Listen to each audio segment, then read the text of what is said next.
नमस्कार विद्यार्थी मित्रांनो. आत्तापर्यंत पाहिलेल्या आपल्या 4 पिरियडपर्यंत माहिती पाहत असताना पेपर क्रमांक 2 भारताचा इतिहास इसवी सन 648 ते 1526 या पेपरचा अभ्यास करत असताना या पेपरमधील प्रकरण क्रमांक 1 साधने आणि या साधनाची माहिती पाहत असताना भारताचा इतिहास 648 ते 1526 या कालखंडाचा विचार करता ही साधने म्हणजेच दोन प्रकारची साधने. एक नंबर पुराणवस्तू संशोधन विषयक साधने, त्याला पुरातत्वीय साधने सुद्धा म्हणून ओळखली जातात किंवा भौतिक साधने म्हणून ओळखली जातात.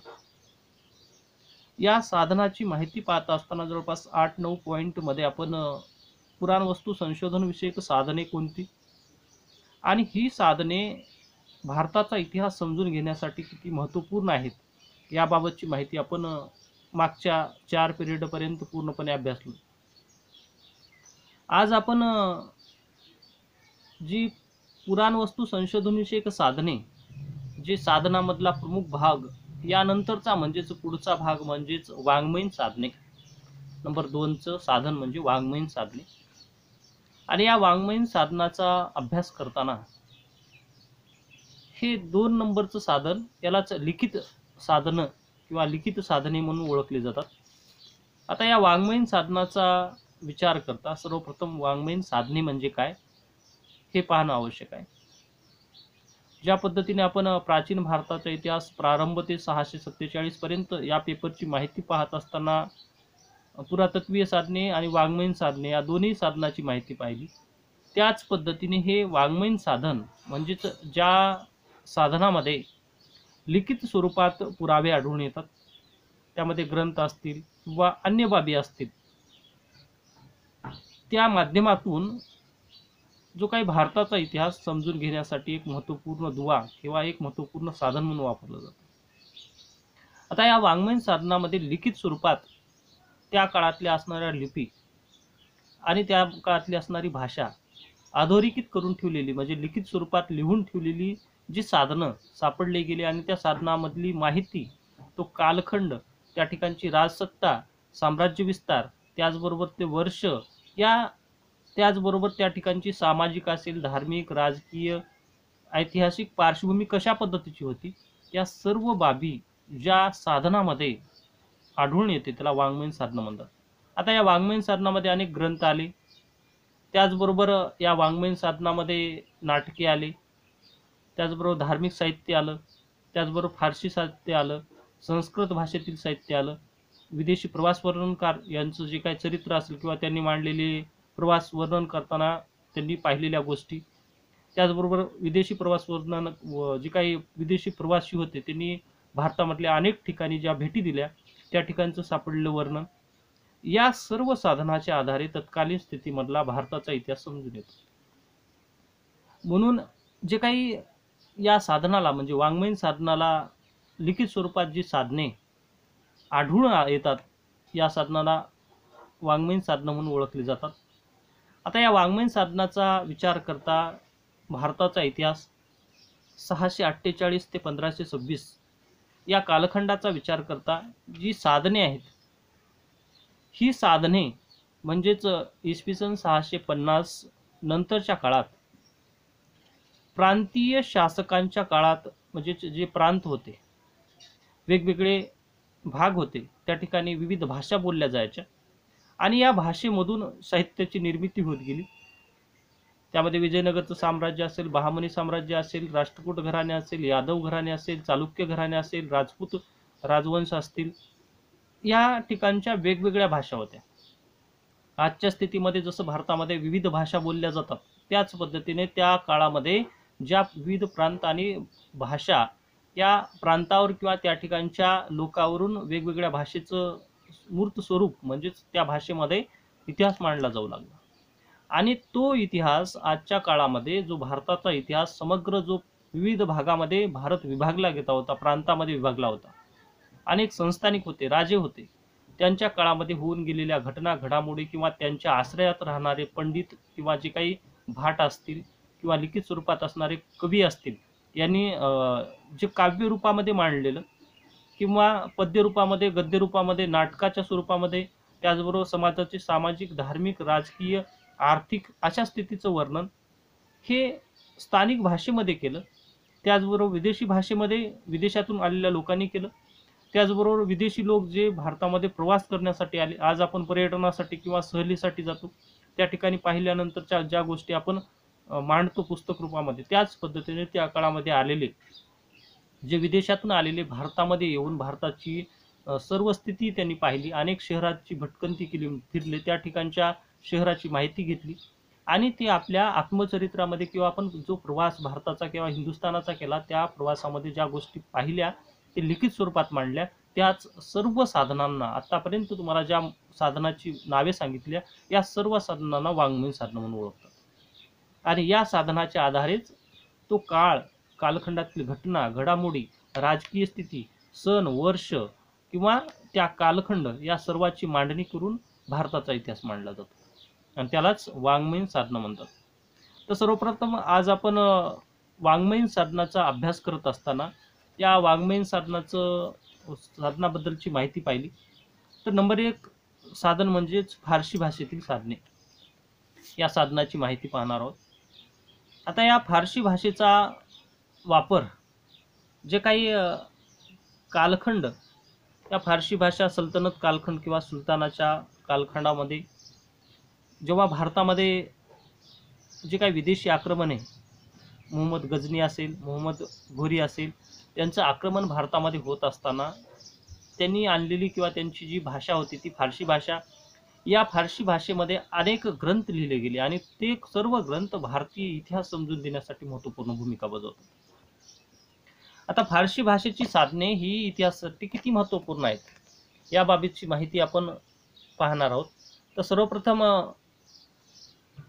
जे चचनामा नावाचा एक अरबी ग्रंथ, अरबी भाषेतील ग्रंथ होता, त्याला मुहम्मद अली बिन अकबर अबू बक्कर यांनी हा फारसी भाषेतील चचनामा हा ग्रंथाचा अनुवाद केला आणि अरबी भाषेमध्ये लिहिलेल्या ग्रंथावरून जो कालखंड, जो भारतामध्ये विदेशी आक्रमणे होण्यास प्रारंभ झाले होते, या ग्रंथावरून जे विदेशी आक्रमणे म्हणजे भारतामध्ये हिंदुस्थानावर होणारी आक्रमणे, या आक्रमणांची माहिती आढळून येते. त्याच्यानंतर दुसरा एक ग्रंथ आढळून आला, तो म्हणजेच ताज उल मासीर, जो त्याला ताजुल मासीर म्हणून सुद्धा ओळखलं जातं. आणि हा ग्रंथ हसन निजामी नावाच्या एका व्यक्तीने लिहिला आणि हा ग्रंथ मांडला गेला. या ग्रंथामध्ये कुतुबुद्दीन ऐबक असेल, अल्तमश असेल, जे सल्तनत घराण्यातील महत्त्वपूर्ण शासक म्हणून ओळखले जातात, या संदर्भात लेखन केलं. त्याचबरोबर त्याच्या कालखंडामध्ये जे काही समकालीन म्हणजेच मोहम्मद घोरी बरोबर भारतात आलेले जे काही शासक होते किंवा जे काही सरदार होते, यांच्याबद्दलची सुद्धा माहिती यामध्ये आढळून येते. म्हणजेच मोहम्मद घोरी बरोबर आलेले जे काही ऐबक, अल्तमश यांनी जो भारतामध्ये गुलाम घराण्याची सत्ता म्हणजे टिकून ठेवली, घोरी घराण्याची, ती सर्व सत्तेची माहिती या हसन निझामी यांनी मांडली. त्याच्यानंतर नंबर 3चा ग्रंथ आहे, तो म्हणजेच फखरुद्दीन मुबारक शाह. आणि हे फखरुद्दीन मुबारक शाह यांनी या ग्रंथामध्ये तारिक ए फखरुद्दीन मुबारक शाही म्हणजेच कुतुबुद्दीन ऐबकाच्या कालखंडामध्ये कुतुबुद्दीन ऐबकाने भारतामध्ये जी सत्ता किंवा सल्तनत घराण्याची पायमुळे रोवली मोहम्मद घोरीनंतर, त्या सर्वांची माहिती या ग्रंथामध्ये आढळून येते. त्यानंतर तबकात ए नासिरी नावाचा ग्रंथ इसवी सन 1260 मध्ये लिहिला गेला आणि या ग्रंथाचे लेखक म्हणजे मिनहाज उस सिराज नावाच्या एका लेखकाने लिहिलं. आणि या ग्रंथामध्ये गुलाम घराणे, त्यालाच अलबरी तुर्क म्हणून ओळखलं जातं, म्हणजे घराण्याच्या संदर्भात माहिती दिलं. जे घराणं गुलाम म्हणून ओळखलं जात होतं, त्या घराण्यातल्या शासकांची माहिती त्यामध्ये दिली गेली आहे. त्याच्यानंतर त्याच पद्धतीचा फारसी दुसरा एक ग्रंथ, तो म्हणजेच जियाउद्दीन बर्नी नावाचा एक व्यक्ती होता. इसवी सन 1246 ते 1359 पर्यंत तो यांनी बर्नी या लेखकाने मांडलेला जो ग्रंथ, आणि या ग्रंथामध्ये जे काही खिलजी घराण्याची सत्ता भारतामध्ये निर्माण झाली होती, त्यालाच अलाउद्दीन खिलजी पासून ते फिरोजशाह तुघलक पर्यंत जे शासक होते या शासकांची माहिती मांडली गेली. त्याचबरोबर या तारीख ए फिरोजशाही या ग्रंथामध्ये त्यांनी फिरोजशाह व तुघलक फिरोजशाह तुघलकाला हा ग्रंथ त्याने अर्पण केला. आणि याच फिरोजशाहीच्या कालखंडामध्ये बलबन नावाचा एक शासक होऊन गेला. त्या बलबन ते फिरोजशाहपर्यंतची माहिती ही त्या ग्रंथामध्ये आढळून येते. अलाउद्दीन खिलजीचे प्रशासन कशा पद्धतीचं होतं? मोहम्मद तुघलक जो तुघलक घराण्याचा शासक होता, खिलजीपासून तुघलक घराण्यापर्यंतची सत्ता, आणि या मोहम्मद तुघलकाने जनतेसाठी किंवा सल्तनत कालखंडामध्ये केलेल्या विविध बदल असेल, विविध योजना, कृषी असेल किंवा प्रशासन असेल, त्याचबरोबर राजधानीचं स्थलांतर असेल, या सर्व बाबीची माहिती ही जियाउद्दीन बर्नी नावाच्या एका लेखकाने इसवी सन 1246 ते 1246 ते 1359 या कालखंडामधली सर्व माहिती ही मांडली गेली.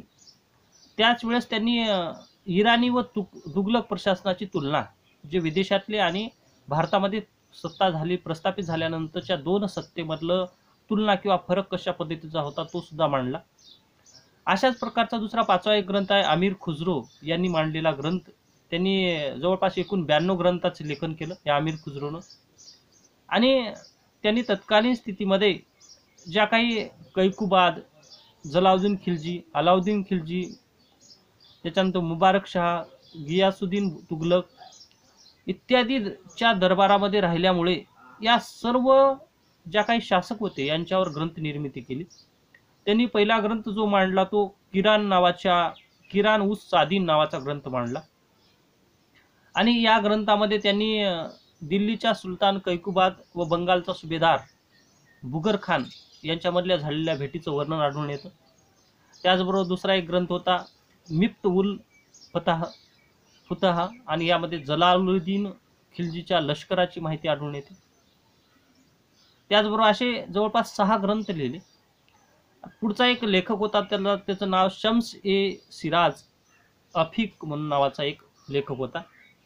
आणि त्यांनी फिरोजशाह तुघलक यांच्या समकालीन असणारा हा लेखक, त्यांनी सुद्धा जे काही फिरोजशाह तुघलकाच्या कालखंडातील राजकीय असेल, सांस्कृतिक असेल, सामाजिक बाबीचे चित्रण घडून आणलं किंवा केलं. त्याचबरोबर त्यांनी फिरोजशाह तुघलकाच्या कालखंडातील जे काही राजकीय घडामोडी मांडल्या, स्त्रियांचं स्थान कसं होतं हे सुद्धा मांडलं.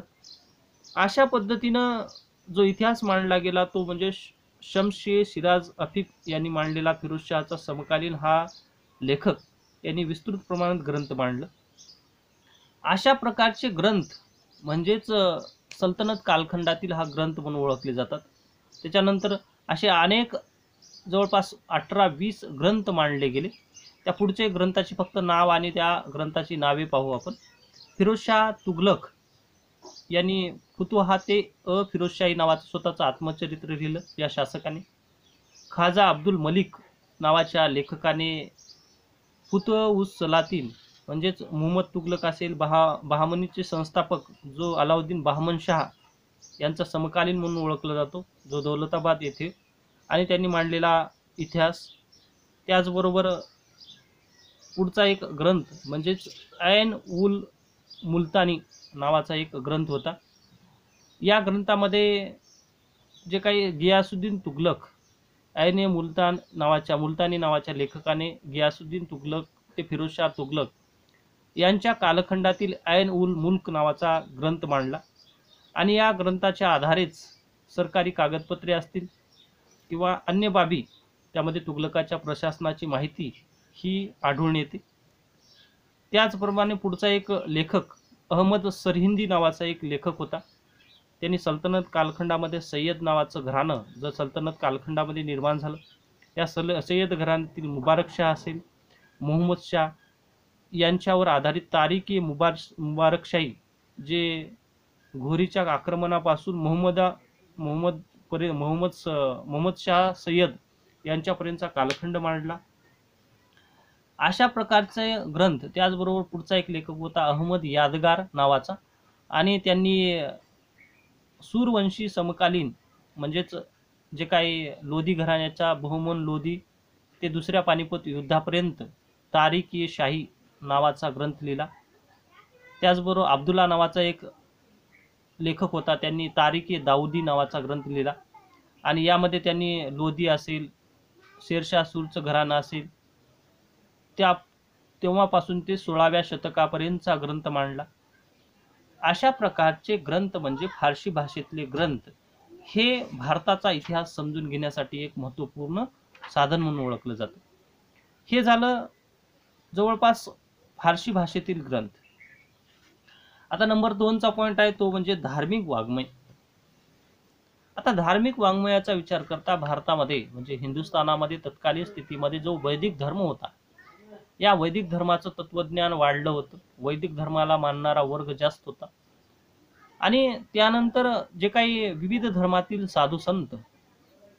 आता या साधू संतांचा विचार करता जे काही हिंदू धर्मामध्ये रामानुजाचार्य, लिंबकाचार्य, माधवाचार्य, रामानंद वल्लभाचार्य, संत नामदेव, चक्रधर स्वामी आणि सुफी संत, जे काही हे सुफी संत जे इस्लाम धर्माशी निगडीत इत्यादींनी तत्कालीन स्थितीमध्ये ज्या मध्ययुगीन कालखंडामध्ये ईश्वराचं अस्तित्व किंवा जे दैव भावना किंवा जे श्रद्धा भक्ती आणि ईश्वर प्राप्तीसाठीचा मार्ग किंवा तत्वज्ञान जे मानव जीवन जगतो, त्या मानवाच्या जीवन जगताना ज्या काही ईश्वराबद्दलची असणारी श्रद्धा किंवा ईश्वराच्या बद्दलची असणारी आस्था, यावर आपल्या भक्ती माध्यमातून किंवा आपल्या काव्यरूपामध्ये विविध अभंग असतील, भारुडे असतील किंवा तत्कालीन स्थितीमध्ये असणाऱ्या विविध काव्याच्या माध्यमातून त्यांनी तत्वज्ञान मांडलं.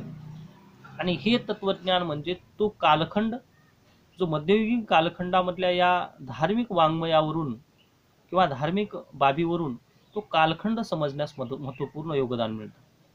म्हणजे धार्मिक योगदानाचा विचार करता किंवा धार्मिक वाङ्मयाचा विचार करता जे काही रामानुज असतील, लिंबकाचार्य असतील, माधवाचार्य यांनी एकेश्वरवाद, त्याच्यानंतर द्वैतवाद, अद्वैतवाद किंवा जे काही ईश्वराला प्राप्त करून घेण्यासाठी असणाऱ्या विविधांगी जे काही मार्ग आणि ह्या मार्गाचा विस्तृत असं तत्वज्ञान मांडण्याचं काम केलं. हे वाङ्मय सुद्धा भारताचा इतिहास म्हणजेच भारतामधल्या विविध ज्या धर्माबद्दलची माहिती मिळवून देण्यासाठी एक भूमिका बजावतात. त्यामध्ये सुफी संप्रदायाचे साधू असतील, त्याच्यामध्ये चिस्तिया असतील, सुरावर्दी असतील किंवा असे अनेक जे काही संप्रदाय जे इस्लाम धर्माशी निगडीत असणारा पण जे काही स्वच्छ आणि एक शुद्ध अंतकरणाने मांडलेलं मत सुफी संप्रदायाच्या साथीने मांडण्यास प्रारंभ केला. त्यामुळे भारतामध्ये विविध भागामध्ये सुफी संप्रदायाचे जे काही विविध ठिकाणचे स्थान निर्माण झालं, आणि त्या ठिकाणी या साधूंनी समाजातल्या ज्या काही अनिष्ट प्रथा परंपरा याचा विरोध करत सुरुवात केलं. त्याचबरोबर समाजामध्ये एक चांगली शिकवण देण्यास त्यांनी प्रारंभ केली.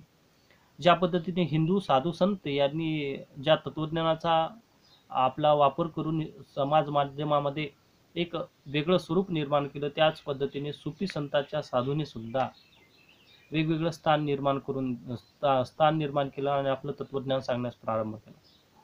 त्यामुळे हे धार्मिक वाङ्मय तत्कालीन स्थितीमध्ये इतिहासाचे एक लेखनास मदत होण्यास प्रारंभ झालं, आणि त्या साधनाच्या आधारेच एक महत्त्वपूर्ण एक साधन किंवा महत्त्वपूर्ण बाब म्हणून इतिहासामध्ये एक नावारूपाला आलं. तर आतापर्यंत जी आपण माहिती पाहिली ही 2 साधने होती. त्याच्यामध्ये जी काही आपण आतापर्यंत माहिती पाहिली ती म्हणजे फारसी भाषेतील साधने, फारसी भाषेतल्या विविध लेखक आणि लेखकांनी मांडलेलं मतांतर किंवा लेखकांनी मांडलेल्या ग्रंथाची माहिती, त्याचबरोबर धार्मिक वाङ्मय. त्या धार्मिक वाङ्मयामध्ये हिंदू धर्माने जे काही हिंदू धर्म आणि जे काही इस्लाम धर्म या 2 धर्माबद्दलच्या विविध बाबीची माहिती पाहिली. तर उद्याच्या भागामध्ये आपण संस्कृत साधने, ज्या संस्कृत भाषेतील साधनाची माहिती पूर्णपणे अभ्यासणार आहोत.